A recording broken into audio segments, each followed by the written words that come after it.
Good morning everyone, this is George Bayruthi from FS Securities giving you the weekly report on Monday morning, December the 1st, being the first day in summer. Let me say to you who we are. We're a stockbroking firm located on the Gold Coast in Queensland, Australia. A bit more about the company later in this presentation. But let me go through the disclaimer.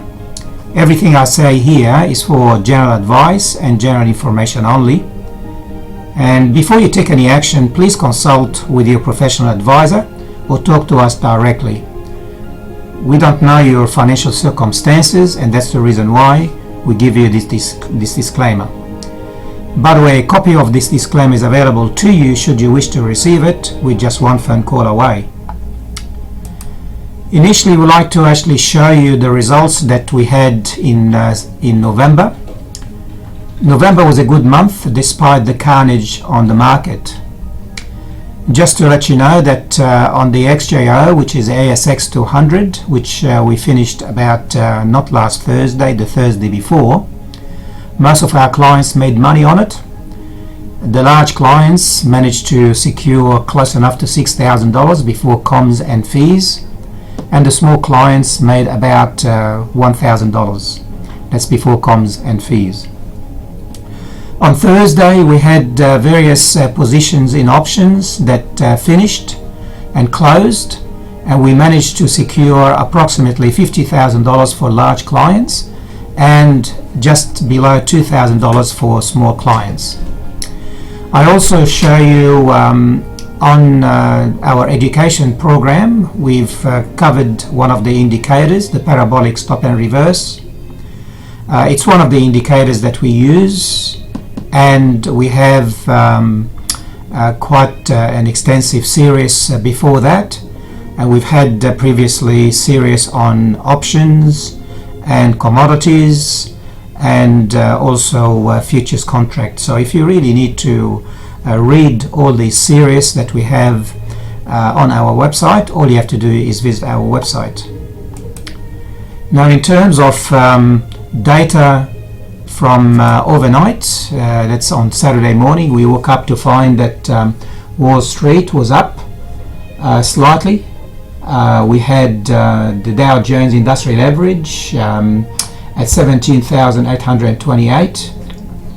The S&P 500 index finished down 5 points or 0.3%, but the Nasdaq, the technology index, was up by 0.5%. The energy sector was down, but the retail sector was positive. In Europe, the Stockmarket 50 index, that comprises several European major markets, was up 0.2% to 3,250. In London, the FTSE 100 index was flat at 6,723. In Japan, the Nikkei index was up by 1.2%, and in China, the Shanghai index was up by another 2% to 2,808. And by the way, as a matter of interest, the Shanghai index hit the highest level for over 2.5 years on the back of regulators saying that they would move to support local consumption. On the commodities, gold a short time ago was trading at $1,167 US per ounce, down $22 or 2% from this time yesterday. Silver at $15.50, down 75 cents or 6%. Oil at $66, that's per barrel, down $3 or 5%, and that is the largest 1 week drop in many years. Oil has now dropped over 30% over the last 12 months. And copper, the world's economic barometer, was down nearly 4% at 284 cents per pound. And that is the lowest level in 5 years. Iron ore, which is important for our miners such as BHP, Rio, Atlas Iron and Fortescue, was up 2% at 71.1 US a ton. And that's the first decent rise in many weeks. Iron ore now rose by nearly 5% in 2 consecutive days from a low base. On the currencies, our dollar is now 84.9 US cents, and that is the lowest level for many months. We haven't seen our dollar below 85 for several months. It will also give you 100.8 Japanese yen, 68.1 euro cents, and 54.3 British pence, and these of course are intrabank rates. On our market on Friday, it slumped by 88 points or 1.6% to 5,313. Best performers amongst the leaders on Friday, despite the carnage, Rio managed to rise nearly 2%, followed by Westfield up by 1.2%. We wonder if Rio was up on Friday, expecting the price of iron ore to rise that particular night. Amongst the best sectors, all sectors were down, and the worst sector was actually energy, which was down nearly 8% on Friday. On the economic news that can affect our market and those overseas, we have mainly today the Chinese PMI, which has a major bearing on the Chinese market as well as ours. Local shares are poised to extend their losses on the continuing bleak outlook for oil and other commodities, and the SPI futures contract was showing 44 points down, indicating a lower opening this morning, but we need to watch out for China's manufacturing data. During the week, our analyst here at FS Securities places several stocks for picks and trades. What you see on the screen is only a summary of the positions. A more detailed information is placed on the website under our picks and trades menus. If you wish to discuss any of these stocks, you may wish to call us directly or visit our website. Every weekend we actually show you the advances to the client's bigger picture, and you can see here that for the last 4 weeks the declines exceeded the advances, albeit at a small improvement in the advances last week. However, you can see that 46.6% happened to be the advances over advances and declines. So that really shows you that the market has been trending down for a number of weeks. We'd like to also show you on Friday what happened, give you a snapshot of the top 10 performing companies and the 10 worst. What we see here is that Qantas was up by 6.9%, Fortescue Mine was up by 2.8%, and on the downside we have various companies all the way down to Cenex Energy, which was down 16%, Sundance Energy down 15%, Santos 13%, Horizon Oil 11%. It was actually a bad day for the energy markets. Alright, we also on the weekend we like to show you the 2-week projection of what happened in the United States and on commodities. You can see that the market in America over the last 2 weeks was up by 1.5%, the Nasdaq was up by 4%, and the SPI futures, the SPI 500, the S&P 500 was up by nearly 2%.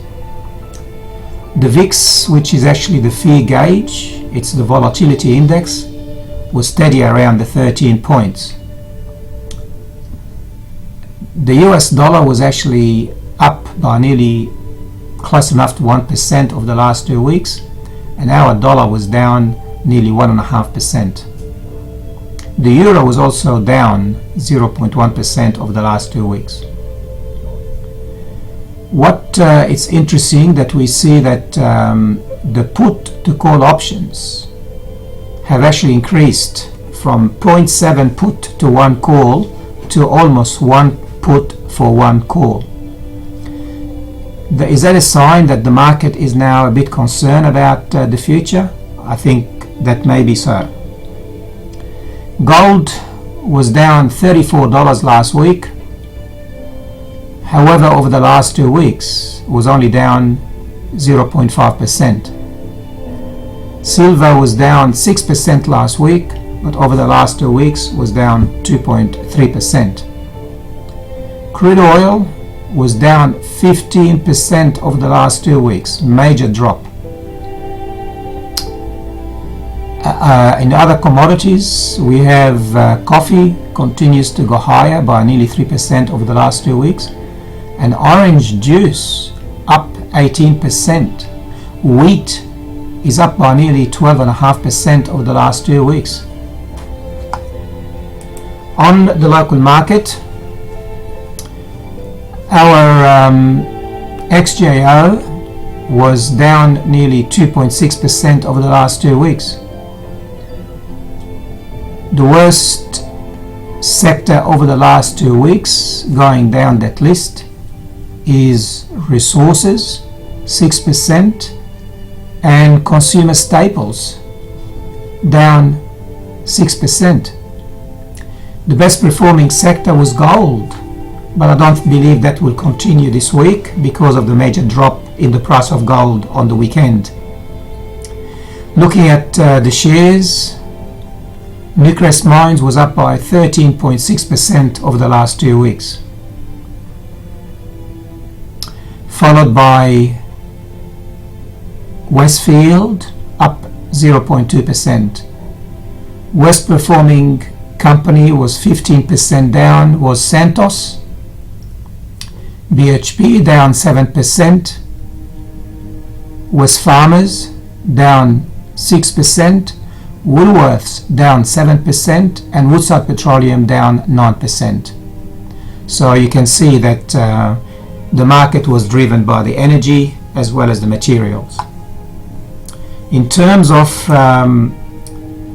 dividends being paid, shortly we have Orica has got the ex-date today, as well as Technology One.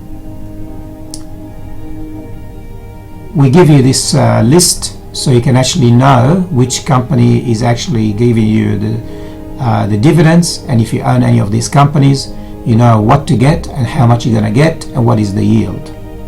Okay, to finish off, who I am. My name is George Beiruthi. I am the director here at FS Securities. As you can see, I have many years of trading and investment experience and several qualifications to support what I offer my clients. My ambition today is to help our clients and prospective clients to become effective investors and traders. Here we are a stockbroking firm. We're fully licensed. We are located on the Gold Coast.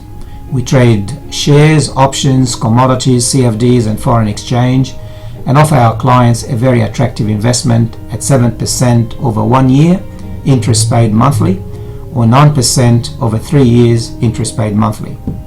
Also, we are financial planners and cater for all your financial needs. Our mission is to educate our clients and work with them as consultants to pick trades and manage their portfolio. We like our clients to be engaged with us for most, if not for each trade. Alright, how to reach us? We are a landline phone number away, 61 for Australia, 7 for Queensland, 56304141. You can reach me on my mobile. I am available to be reached 7 days a week. The phone number is shown on the screen. You can write to me at george@fssecurities.com.au, or you can visit our website where you can see our daily recommendations, daily scans, our current trading positions and results. You'll also see our tutorials, education webinars, daily editorials and many charts and a lot of information. So why don't you register now for the 15-day free trial. So have a good day. Remember, the market is going to be volatile, so be safe and safe trading. Have a nice day.